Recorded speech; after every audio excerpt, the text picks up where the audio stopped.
Bateau militaire américain déployé en Haïti depuis hier soir dans mer Port-au-Prince là et matin il y a plusieurs hélicoptères qui descendent dans aéroport Toussaint Louverture là.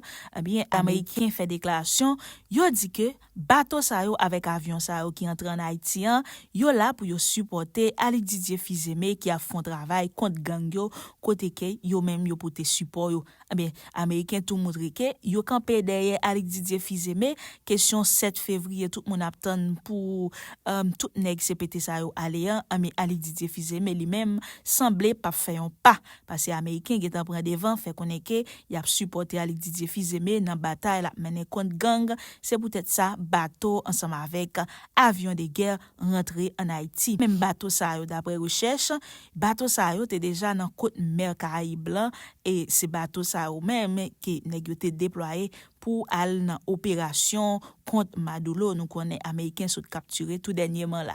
Mais bagalan vraiment faire tourner sur internet là, moun yo fait quoi que est-ce que nous t'a tombé dans occupation américaine dans moment ça là nous connaît 7 février très proche bien là américain campé dans derrière régime Ali Didier Fils-Aimé là. Ali Didier Fils-Aimé semblait pas faire un pas 7 février Jean Edgar Leblanc a déclaré, ou bien Jean et monsieur Voltaire a déclaré que tout le monde brale 7 février. Mais non, il c'est l'autre nèg yo brale mais Alexis même fin carré était là dans G-peuple parce que américain fait connaître que la mené en bataille contre gang yo. En tout cas, c'est ça la nouvelle là. Nous parlons de plus de détails. 3 bateaux militaires américains sont actuellement positionnés dans la baie de Port-au-Prince. Oui, des bateaux de guerre juste là, devant la capitale. Une présence lourde de symboles dans un pays qui s'enfonce chaque jour un peu plus dans le chaos, l'insécurité et l'impasse politique. Alors la question est simple. Est-ce qu'on est en train d'assister aux prémices d'une intervention américaine en Haïti?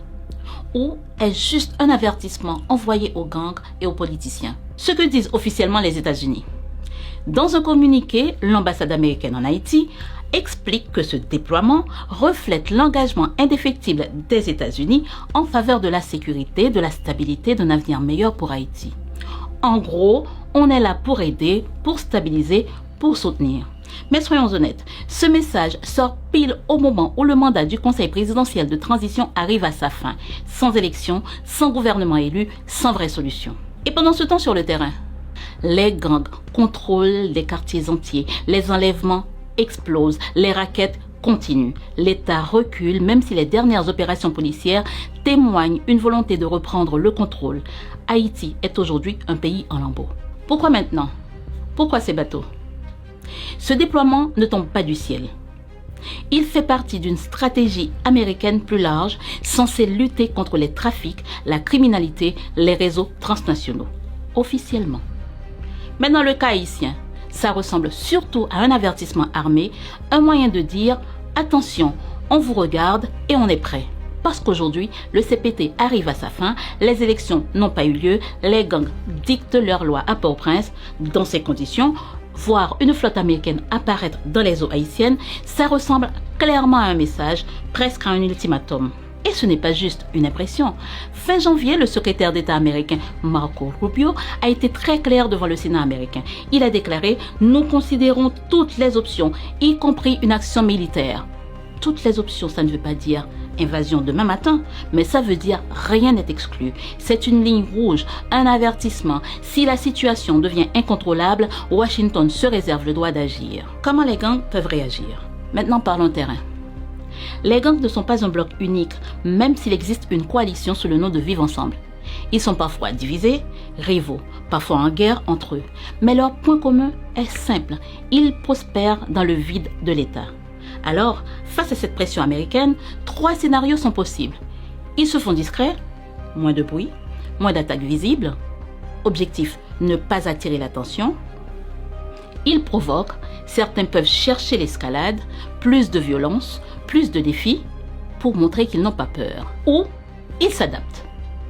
Changement de zone, repli vers les campagnes, nouveaux réseaux, nouvelles routes. Et la fin du CPT dans tout ça, c'est peut-être le plus important. Les élections n'ont pas eu lieu, le CPT arrive au bout. Pas de successeur clair, résultat, un vide politique total. Et quand il y a un vide, quelqu'un le remplit.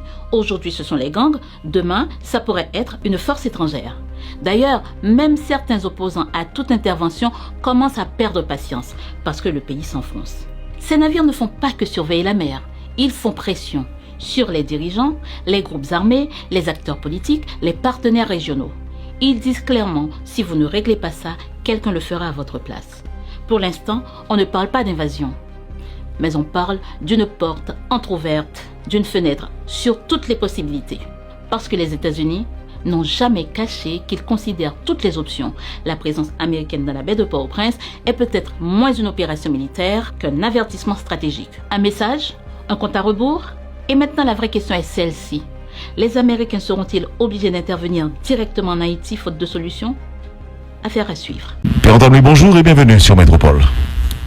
Oui, bonjour tout le monde, c'est un plaisir comme d'habitude. Père Antoine, des navires de guerre américains dans la rade à Port-au-Prince ou bien sur la baie de Port-au-Prince, comment Haïtiens doivent comprendre ça? Qui ça doit retenir de ça? Bon, la loi maritime internationale, c'est que on pays pas qu'à venir avec des navires de guerre dans la mer territoriale dans l'autre pays sans consentement pays. Donc, je supposé que même le Haïti dans l'état là, que les États-Unis coordonnent ça avec les instances gouvernementales requises en Haïti. Je supposé ça. De ce fait, moi capable de comprendre deux navires des gardes-côtes des États-Unis.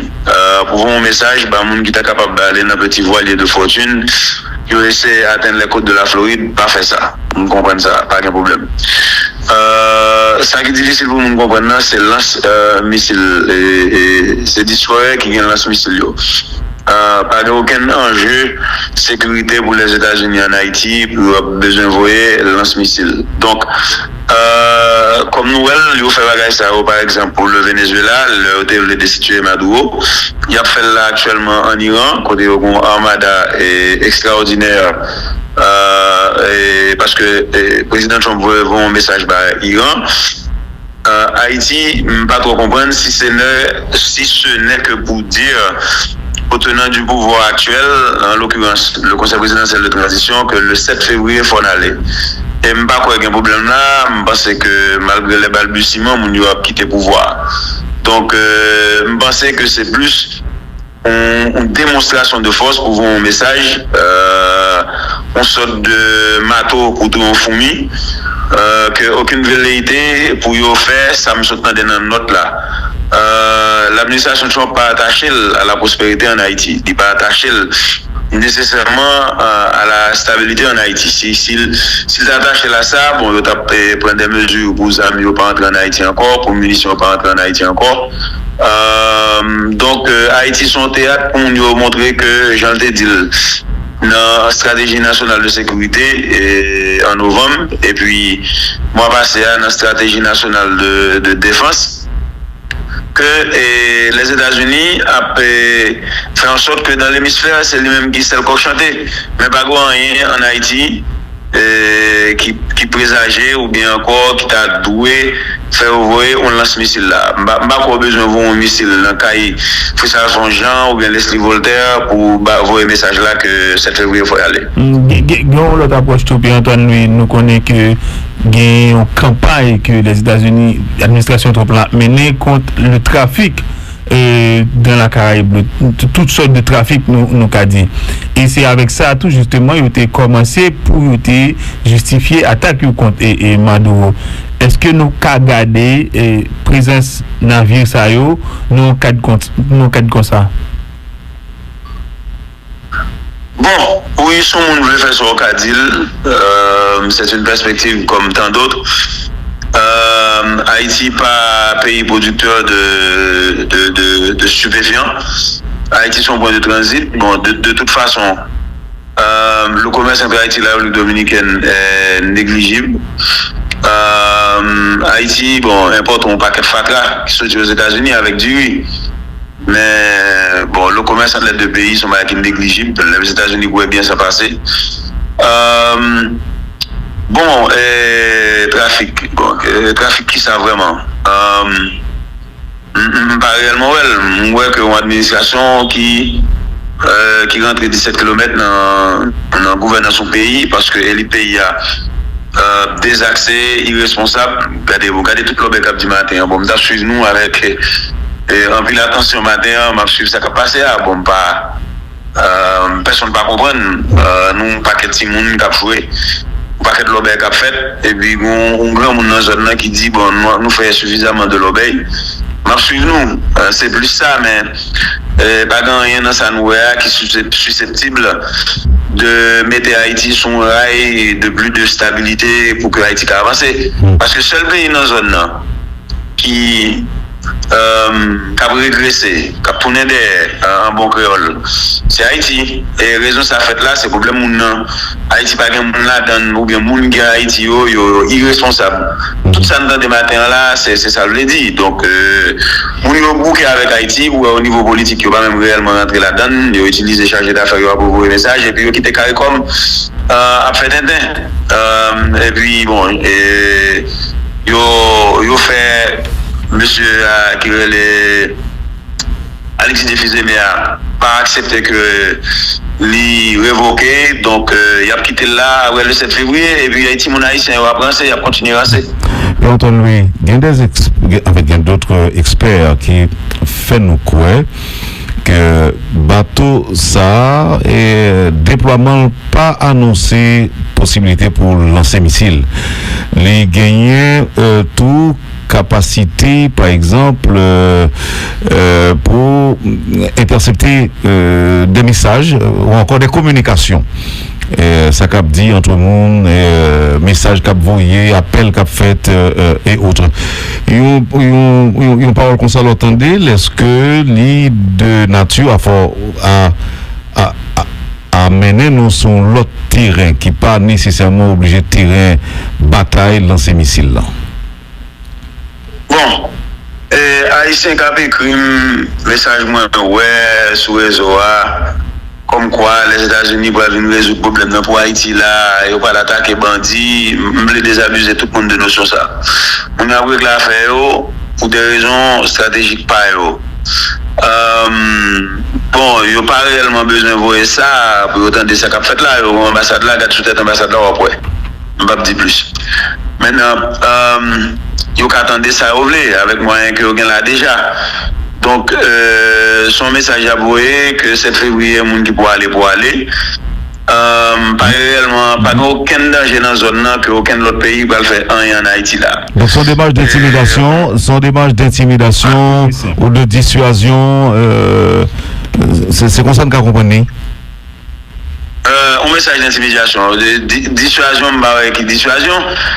La République dominicaine ne peut pas l'attaquer Haïti, Jamaïque ne peut pas l'attaquer Haïti, Cuba ne peut pas l'attaquer Haïti. Donc, dissuasion, c'est plus intimidation de gens qui sont au pouvoir. Et puis, les gens qui pensent que son instrument pour aller avec bandit, retirer ça dans la tête. Ok? Et l'obéi bandit, c'est Haïtien pour résoudre. Pas aucun monde qui va venir là va résoudre aucun problème bandit. Gang, force de répression des gangs, pas pour réussir si Haïti n'a pas de stratégie. À ce que je vois, je n'ai pas de stratégie. Hier, dans mardi de la gouvernance, comment on est là, je vais regarder Mario-André Sol, bon, j'étais déçu, je sais, mais Mario-André Sol, je connais, ça me attendait à me comprendre un perdu. Donc, nous, pas rien qu'à fait pour neutraliser le gang. Hier, je suis dans l'ARIA, tout, je suis mal réglé dans l'ARIA, moi, ouais. Paquet de belles pick-up, un paquet de belles Prado avec des soldats, des policiers. C'est comme si on prend policiers avec soldats qui sont bien importants, qui bien cagoumés, pour battre tête de sécurité. Donc, on pile le monde, puis les nègres dans la RIA, et on machine qui est soldat avec policiers devant, ils derrière, même dans mi-temps. Il a fait l'obé dans la RIA, sirène, son bagage ahurissant, son bagage qui fait mon père, son bagage qui bat mon tête fait mal. Donc, pas grand excès qu'a réglé. Maintenant, si l'attitude des États-Unis c'était pour dire moun ça, ok, nous bouquons avant, fini, l'obé n'a fait, nous pas gouverner Haïti. Bon, si c'est saleté, je ne vais pas camper l'Haïtien qui t'a fâché. Parce que le problème Haïti, je vais répéter pour Haïtien encore. Le problème Haïti, ce n'est pas gang qui gagne amis. Ok, bon, je compte ça parce que yo contesté l'autorité de l'État, ils sont républicains. Mais le problème Haïti, c'est une classe moyenne qui pour la plupart sorti dans la province, viennent étudier Port-au-Prince, ils ont décidé d'entrer dans l'État, puis ils prennent l'État, ils ont accaparé l'État avec un petit groupe dans le secteur privé, puis ils ont décidé d'craser le pays, c'est pour eux seulement lié, ils ont acheté machine, ils ont mis sirène, ils ont son bagage tête chargée, vite teinté, ils ont fait ça circuler, énergumène, ils ont pris un pays, maintenant si t'as une force, même si étrangère, qui t'a mis des gens en place, il t'a bon, mais c'est pas ça, ça est. Donc Haïtien fait carré souffrir. Merci beaucoup, Pierre-Antoine. Passons une bonne journée. Sans plaisir. Bonne journée et bonne suite de l'émission.